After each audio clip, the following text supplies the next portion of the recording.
মাৰ্ঘেৰিটা সাংস্কৃতিক পৰিক্ৰমা বিভাগৰ উদ্যোগত গ্ৰীষ্মকালীন কৰ্মশালা অৰ্ধশতাধিক কিশোৰী সত্ৰীয়া নৃত্যৰ প্ৰশিক্ষণ গ্ৰহণ ভাৰতীয় নৃত্যৰ এক অন্যতম অসমৰ বৈষ্ণৱ পৰম্পৰাৰ অন্তৰ্গত সত্ৰীয়া নৃত্য মহাপুৰুষ শ্ৰীমন্ত শংকৰদেৱ গুৰুজনাৰ এক অমূল্য সৃষ্টি সত্ৰীয়া নৃত্য শংকৰদেৱ গুৰুজনাৰ এই সত্ৰীয়া সংস্কৃতিক শ্ৰী শ্ৰী মাধৱদেৱ গোপালদেৱ অনিৰুদ্ধদেৱ আদি গুৰুৱে সত্ৰ আৰু নামঘৰৰ যোগেৰে সমগ্ৰ তথা ভাৰতবৰ্ষত প্ৰচাৰ কৰে অসম চৰকাৰ সাংস্কৃতিক পৰিক্ৰমা বিভাগৰ উদ্যোগত বিধানসভা সমষ্টি ভিত্তিত গ্ৰীষ্মকালীন কৰ্মশালা উপলক্ষে তিনিচুকীয়া জিলা প্ৰশাসনৰ সহযোগত ৮৩ নং মাৰ্ঘেৰিটা বিধানসভা সমষ্টিৰ লিডু মহাবিদ্যালয় মহিলা কোষ আৰু লিডু কেন্দ্ৰীয় নামঘৰ পৰিচালনা সমিতিৰ সৌজন্যত লিডু কেন্দ্ৰীয় নামঘৰত আজিৰে পৰা অনুষ্ঠিত হৈছে ১৫ দিনীয়া সত্ৰীয়া নৃত্য কৰ্মশালা সত্ৰীয়া নৃত্য প্ৰশিক্ষণ শিবিৰৰ আনুষ্ঠানিকভাৱে শুভ উদ্বোধন কৰে সত্ৰীয়া নৃত্য সাধক তথা বৰবায়ন তিলেশ্বৰ তামুলীয়ে এই নৃত্যৰ প্ৰশিক্ষণৰ বাবে ইতিমধ্যে প্ৰায় অৰ্ধশতাধিক কিশোৰীয়ে নিজৰ নাম পঞ্জীয়ন কৰিছে ১৫ দিনীয়া সত্ৰীয়া নৃত্য প্ৰশিক্ষক হিচাপে উপস্থিত থাকিব সত্ৰীয়া নৃত্য সাধক তথা বৰবায়ন তিলেশ্বৰ তামুলী আৰু সহযোগী হিচাপে উপস্থিত থাকিব সম্প্ৰীতি বৰঠাকুৰ শুভ উদ্বোধনী অনুষ্ঠানত উপস্থিত থাকে লিডুৰ জ্যেষ্ঠ সাংবাদিক তথা সাহিত্যিক জগত চাংমাই কবি সাহিত্যিক তথা লিডু শাখা সাহিত্য সভাৰ সভাপতি ৰঞ্জিত দত্ত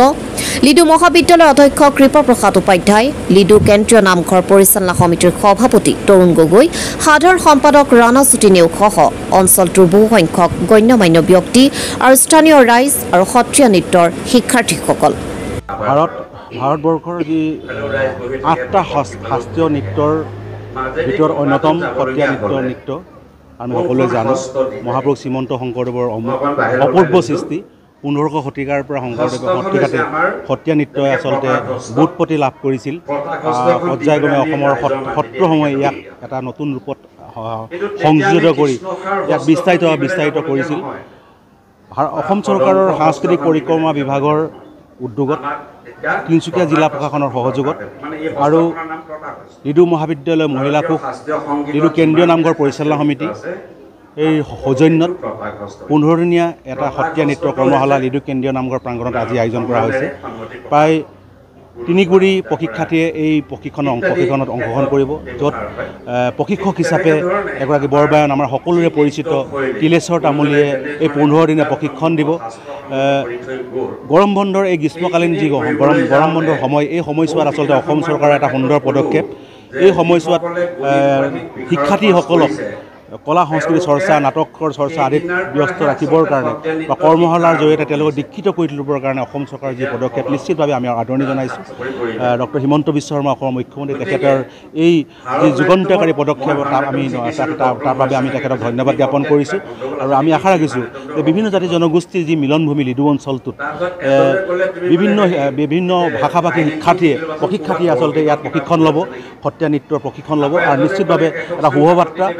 এই সত্ৰীয়া নৃত্যৰ জৰিয়তে কেৱল যে আমাৰ প্ৰশিক্ষাৰ্থীসকলে সত্ৰীয়া নৃত্যৰে দীক্ষিত হ'ব এনেধৰণৰ নহয় ইয়াৰ লগতে সাংস্কৃতিক বিনিময়ৰ জৰিয়তে বা বিভিন্ন ভাষা ভাষী প্ৰশিক্ষাৰ্থীয়ে ইয়াক প্ৰশিক্ষণ লৈ আচলতে এক সুন্দৰ বাৰ্তা দিব আৰু মই ভাবোঁ লিডু অঞ্চলৰ কলা সংস্কৃতিৰ বিকাশৰ ক্ষেত্ৰত এই যি কৰ্মশালাই এক যুগান্তকাৰী ভূমিকা গ্ৰহণ কৰিব মই সঁচাকৈ গৌৰৱান্বিত হৈছোঁ যে মই সিদিনা কেন্দ্ৰীয় চৰকাৰৰ তত্বাৱধানত ত্ৰিপুৰাতো তেনেকৈ এটা কৰ্মশালা অনুষ্ঠিত কৰি আহিছোঁ আৰু বিশেষকৈ অসমৰ এই যে লিডু অঞ্চলত ইমান ধুনীয়াকৈ ৰাইজে ইমান মানে আশাসুধীয়া প্ৰচেষ্টাৰে যিখিনি আগবাঢ়িছে সঁচাকৈ এই গুৰুজনাৰ সংস্কৃতি